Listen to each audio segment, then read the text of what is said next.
Hi, my name is Maria 5. Welcome to my channel if you're new. Welcome back to my channel if you're not so new. Happy 2026. And I'm here with a tea and a make and a book. And yeah, hopefully this year is going to be fantastic. So the tea is just Tetley Orange Pico. It's just regular. I've got my usual milk in there. It's just a good black tea.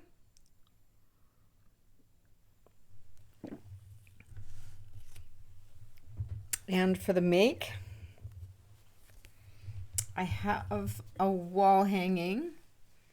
And yeah, I'll just run it down.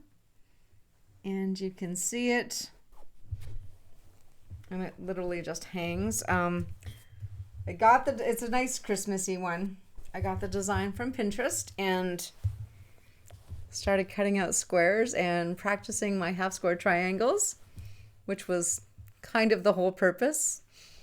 And you will see eventually later on why I wanted to practice that. But for now, yes, wall hanging quilt, Christmassy. So it just replaces the other wall hangings that are there right now. We did manage a little getaway. We ended up in Moose Jaw at the Temple Gardens in Moose Jaw, and I just have a little bit of footage here.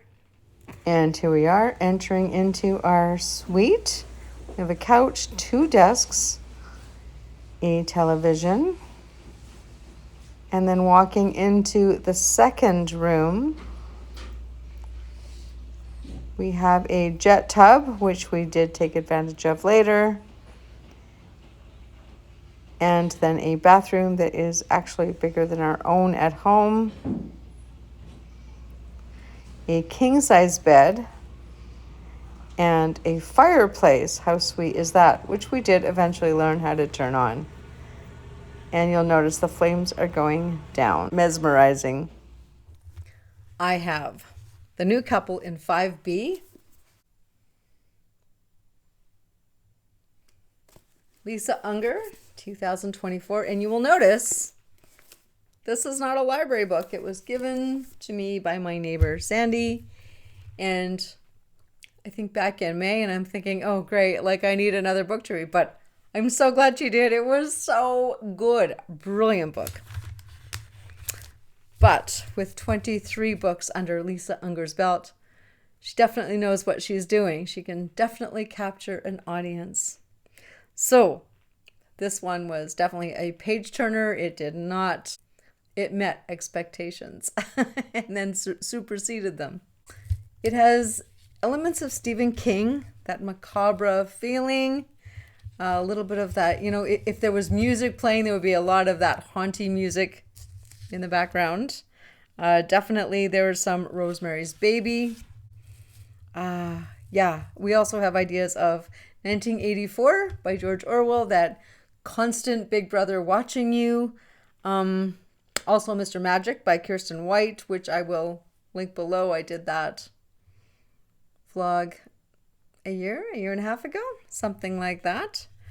Yeah, so meet the young couple, the Lowens. There is Chad, he's an actor, and he's struggling for that big break, still looking for commercials and just, auditioning for everything, trying to get his name in. And then there is Rosie. She is a writer of true crime. So Chad has just lost his uncle, his last familial tie, and Rosie ran away from the Ozarks, moved to NYC, and the two really only have each other. Financially, they are struggling, but they are making ends meet.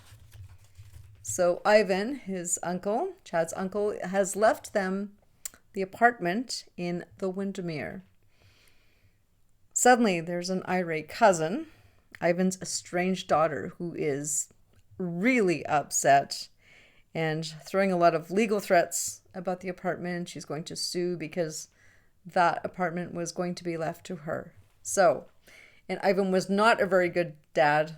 She had very little to do with him, but there was this understanding she would inherit the apartment, which is worth a lot. Prime real estate in New York. So, yeah, so there's that. So Rosie agrees to meet her. And she brings a box and a final letter from Ivan. And she's going to a rather sketchy part of town, calls an Uber.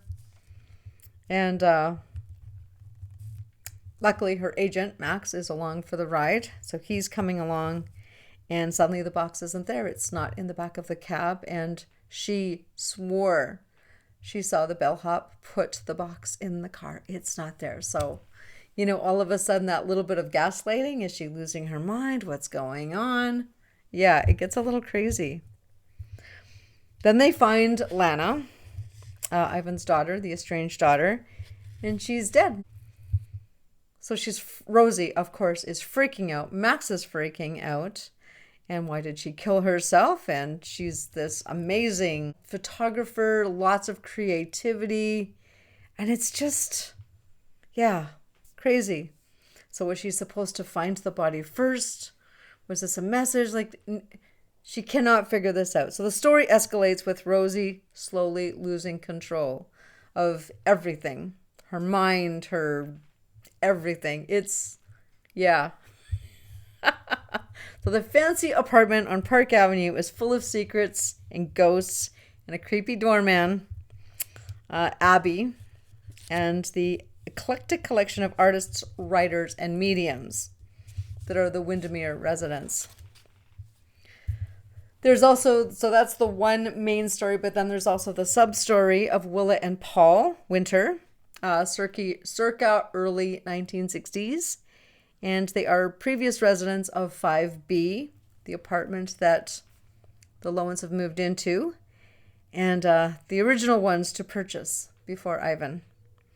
So Paul was a writer, secluding himself, preferring his silence.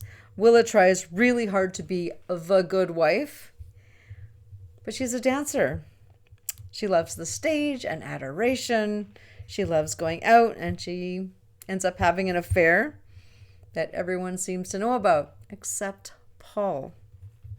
So I'm going to leave you with that. I'm not going to give away anything else, but if that intrigues you, I have a little bit to read from the actual novel. So this is Willa, early 1960s. Still, I sneak down the back staircase again and out the side door so no one will see me. And the street is quiet as a city street ever is. In the town upstate where Paul hopes to move us, it is as dark and quiet as a tomb. Surely that will be my fate. A grave of domesticity, like my mother, hands raw from cleaning, slumped from cooking, body soft from childbearing, no music or hot stage lights or the wild thrill of applause, just a task list with no end. Wow. That is an incredibly powerful little piece. And then, again, Willa. I rise. Please, he begs. He's so handsome with his high cheekbones and smoldering eyes, thick, dark hair. I have to go. This is so wrong. I love Paul, and I won't leave him. Not even for you.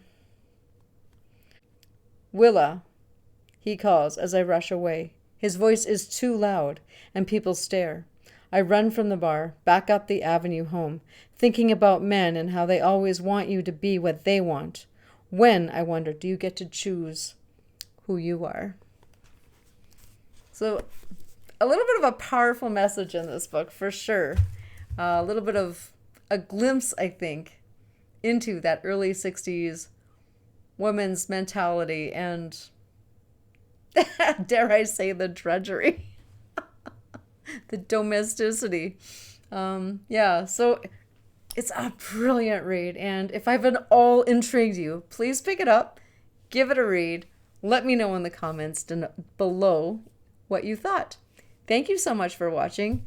We will see you again in 1 week, and then we will resume every other week. Okay. Thank you so much. Bye-bye.